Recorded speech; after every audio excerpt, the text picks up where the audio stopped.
Welcome to the newest episode of Beyond the Fame with Jason Fraley. I'm your host, Jason Fraley, picking the brains of the top filmmakers, musicians, and artists of our time. Tomorrow marks the 130th anniversary of Tchaikovsky's death in St. Petersburg, Russia in 1893. I spoke to world-renowned choreographer Matthew Bourne about his Tony-winning gender-bending rendition of Tchaikovsky's Swan Lake when it played the Kennedy Center in 2020. Hi, Jason. It's very good to talk to you. All right, so before we get to Swan Lake, where are you now? You're all over the world all the time. You're in London now. Tell our listeners what you're up to right now. Yeah, we're in London at the moment. We've with our production of Red Shoes that we brought to the Kennedy Center a couple of years ago. We've just revived it in London. We've just done a 7-week run there. We had a very busy year last year. We premiered a brand new piece, my version of Romeo and Juliet. So we've had a big year with Swan Lake going throughout that year as well, around Asia and all around the UK, and now on this final US tour. So we've been in Los Angeles for the Christmas season, and now we're coming to the Kennedy Center. That's awesome. And we just want to just remind our listeners, your version of it, I believe you started it like in 1995. That's right. Won several Tony Awards. It's made its rounds for a couple decades now. But in case for some reason some of our listeners maybe missed it, explain how you got the idea to shake this thing up. It was a classic Tchaikovsky ballet, but explain how you decided, we're going to actually take the traditional female roles and flip them to male roles, and just explain why you got the idea to even do that. Well, I figured, the company I was running at the time and still running now, New Adventures, we're not a classical ballet company, we're a dance theatre company.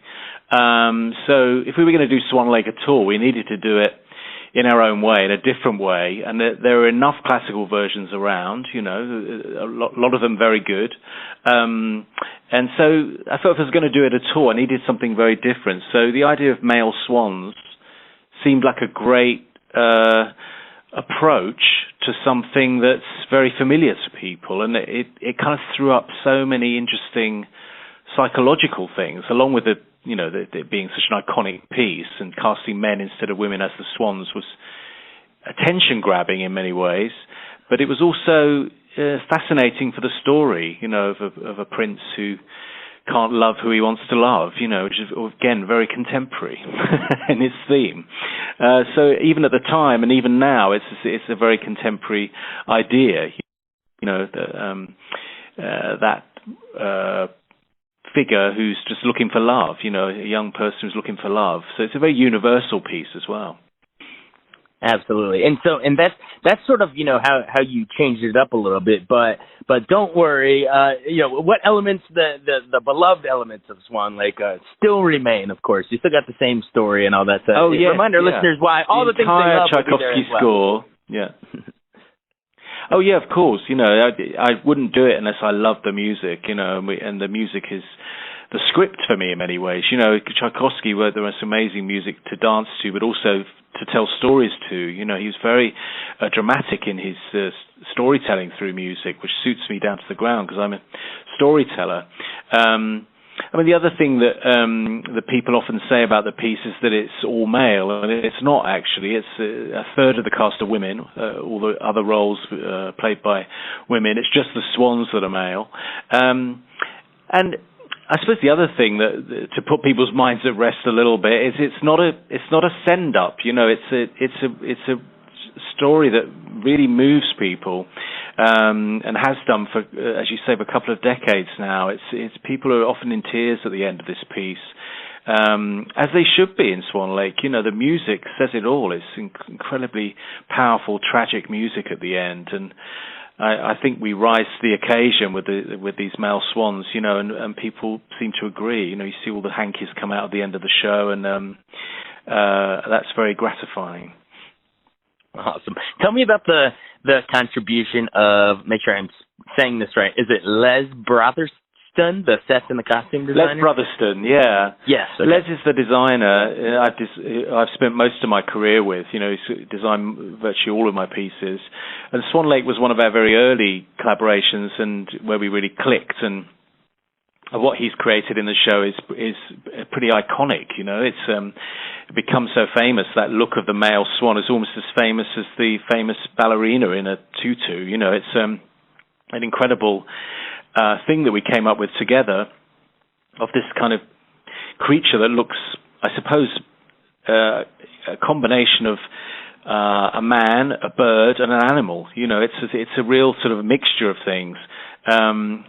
And they have sort of a face paint, this black line that goes down the forehead across the nose, and it kind of denotes a beak in a way, but it's not in a literal way. It's its own thing. It's almost like a tribe. It's very exciting. And his contribution to the piece was recognised with a Tony Award, of course, and he's been an amazing collaborator ever since. I love working with him. And what is that made out of? Is it actual, feathers, like, compiled? No, it's not that. You have to ask him exactly what it's made from. It's sort of material that frays quite easily, and it moves very nicely. I can't know exactly what it is, but people often try and work out what it is. It's certainly not feathers. It looks a bit like feathers, but it's not. Almost looks like that famous Ginger Rogers top hat thing. But I'll look into what that material is. And then how about tend to fly off? Yeah. Yeah, exactly. It's intended to fly off. Yeah. Yeah. And then how about the light? Tell me a little bit about the lighting design by is it Paulie Constable? Paulie Constable, yeah, it's a lighting designer. Now, this production that we're showing at the Kennedy Center is a brand new production of our Swan Lake. We refreshed it quite a lot at the end of last year, or the year before now, for this tour. So Paulie came in as a brand new lighting designer for the show, and she's one of our associate artists. She's one of the world's top lighting designers on Broadway and in the West End, and she's brought such incredible atmosphere to this piece now, and the drama is brought out more strongly. She's interesting. She paints with light. She paints from darkness to light, which is unusual apparently. A lot of lighting designers sort of do it the other way around. But she paints in the light. And it creates incredible atmosphere and intimacy on a big stage, so it works so well for this piece. But Les has had another look at the designs, the set design. Some of the costumes are different. It's not exactly the same production as was seen on Broadway some years ago, but essentially, it's the same story and it's the same characters. But we've had the chance to really hone it and give it a modern theatrical look. Because if you think about a piece that was made 25 years ago, which Swan Lake was this year, it's the 25th anniversary. There's a lot happened since then. We encompass a bit of projection in our storytelling, all sorts of theatrical things you can do now that you couldn't do then. So it's not an old touring production touring around. It's a bang up to date, brand new everything. So we're very proud of it. For sure. We've gone a lot into, Les's costumes and Paulie's, painting with light. Let's go unpack the set design a little bit more for me. If we're radio, so try to paint a visual picture with your words here. So when we come into the Kennedy Center, what are we going to see in terms of a set on stage? Well, all of our shows are spectacular, and we pride ourselves on reproducing the same show that you see, in any city. It's the same, we reproduce the show exactly as, and it's got an epic feel about it. The basic set is these sort of very imposing columns that give the sense of a royal background, but then into those columns comes the nature, in a sense, the park and the moonlight, and it's a bit difficult to explain in many ways because it's kind of poetic and nightmarish sometimes, and it's like going inside somebody's train of thought, train of consciousness at times. So as soon as I put it into words, it sounds odd. You know what I mean? It's one of those things you have to sort of experience and ask the questions yourself. But it's part of the reason that people love the piece, I think, is as you watch it's quite clear in its storytelling, but also there's a lot of question marks as well, and you enjoy working it out for yourself as well, what exactly is going on here and what the psychology of the characters is, and is this a man, is it a swan, is it an animal, what's going on, who does he fall in love with? There's a lot of questions to be answered there. It's not straightforward. Absolutely. Now, who do we, dish on the dancers a little bit? Who do we have actually performing as those male swans, which are now iconic in their own right? Yes, yeah. Well, it's very interesting, Jason, because the whole cast of Swan Lake grew up with this piece. All of the people who came to audition for this production, this is the piece that it's their dream to be in. Especially the young men. And I'm like some sort of historic figure to them who, many of them were not born when I made the piece. So that's been a bit of a shocker this time for me, but it's true. So you get incredible passion from the cast for this show because it's their dream show, dream roles. So the guys who play in the Swan, it's an incredible experience. And all the swans, in fact, but the lead swan, we have a company dancer that's come up through my company over a few years called Will Bozier, who's terrific and got incredible power and magnetism and charisma on stage. And we have a dancer called Max Westwell, who came through the English National Ballet and has come from more of a ballet route. I mean, I should say my dancers are made up from many different backgrounds, some from musical theatre, some from ballet, some from contemporary dance, a real mix. And Max has come from a ballet route. He's powerful, sexy, all the things you want from the role, And actually, for one show only at the Kennedy Center, we have Matthew Ball is coming over, who's been dancing with us in London last year. He's from the Royal Ballet, and he's one of the Royal Ballet's big new stars. And he's coming over to do a show on the Saturday matinee before he goes off to New York and does some shows there with us, with Swan Lake. So you get 3 different swans, all from very, very different backgrounds, very different. They're all coming at it from different places. All worth seeing, I would say, And the guys playing the Prince, it's an incredibly emotional tour de force from them. We get a very young, new talent, James Lovell, who's playing the Prince in the first few performances at the Kennedy Center, and then one of our big company stars, Liam Moore, is coming over to play the Prince for the rest of the week, and he's just been nominated for that role, actually, as a National Dance Award as the Prince in our Swan Lake. So obviously we wanted to pitch our best dancers for the Kennedy Center because it's our debut there in terms of Swan Lake. We've performed there in other pieces, but we've never actually performed Swan Lake at the Kennedy Center, so we're thrilled finally to be doing that. Awesome. What you mentioned Kennedy Center, what makes it so special to perform there for you? I mean, you keep coming back time and again, but it's definitely a historic place.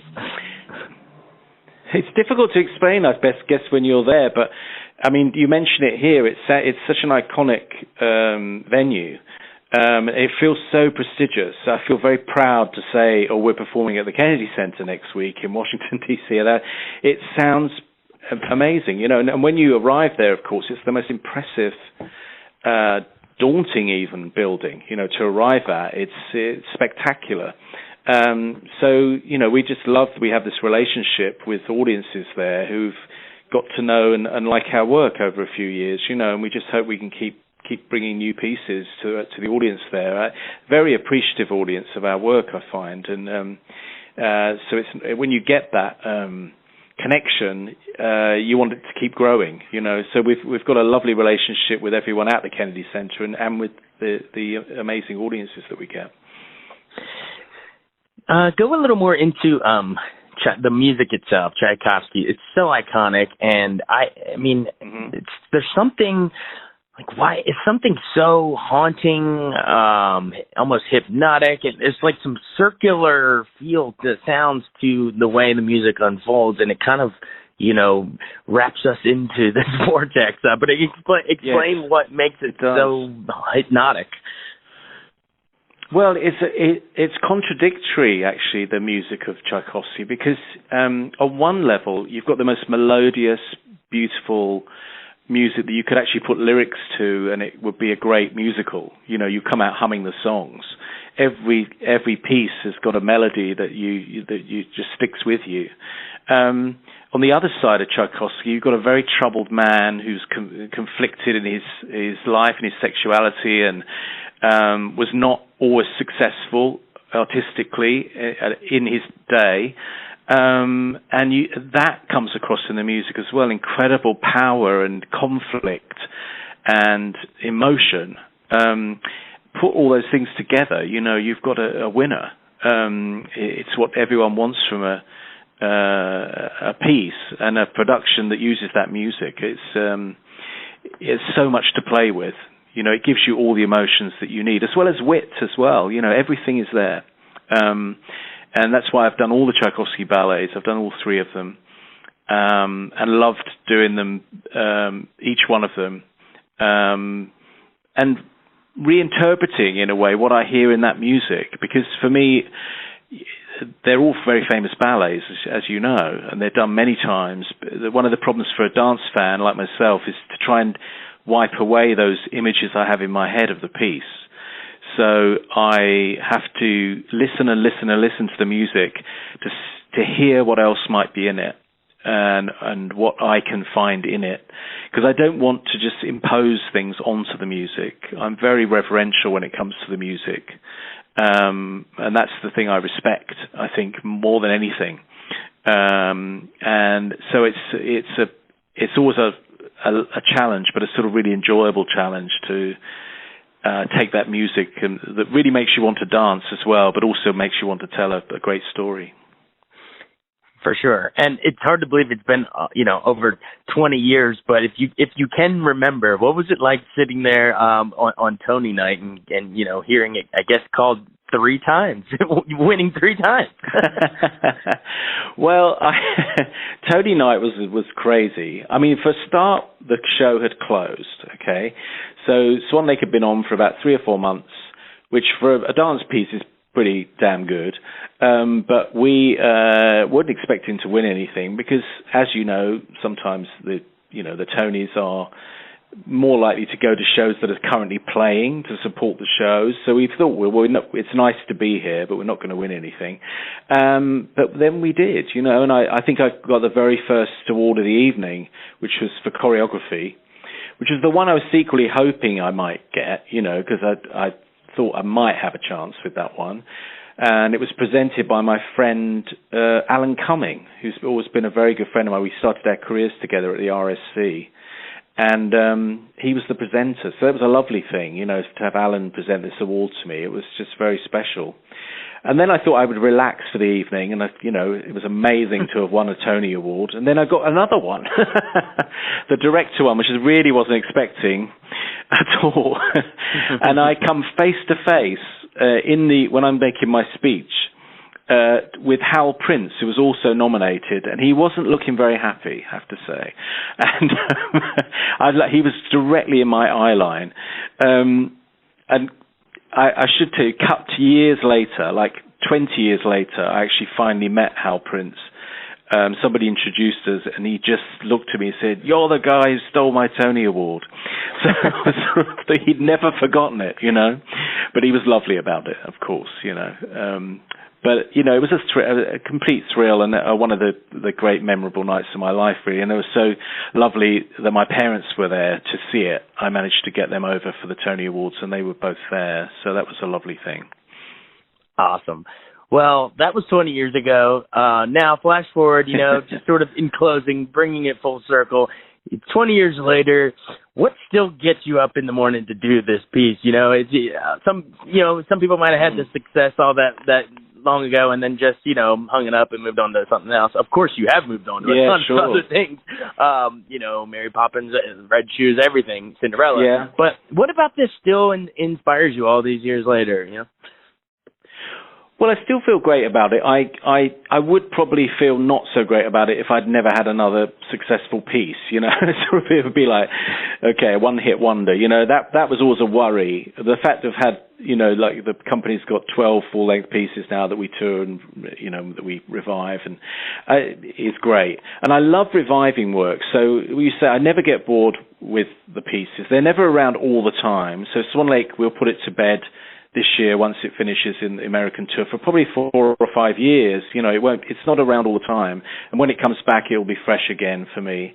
But the thing that gets me up in the morning, as you put it, is the talent, actually, the young talent that I get to work with. And I don't get tied to old casts, you know, like some choreographers and directors do. They don't really want to see anyone but the original people doing a role, or they're always a bit disappointed. For me, I'm constantly excited and renewed by the talent I get to work with. And I want them to be good. You know, it's more about them in a way than me, and I want them to be good in these roles. And I kind of love nurturing that talent. That's what gets me up in the morning. Awesome.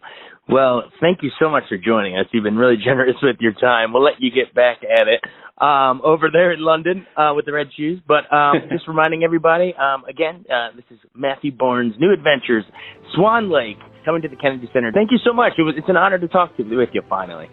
Thanks so much, Jason. Thank you. Thanks so much for listening to Beyond the Fame with Jason Fraley. Our theme music is Scott Buckley's Clarion. Remember to give us a 5-star rating if you like what you hear. We'll see you next time.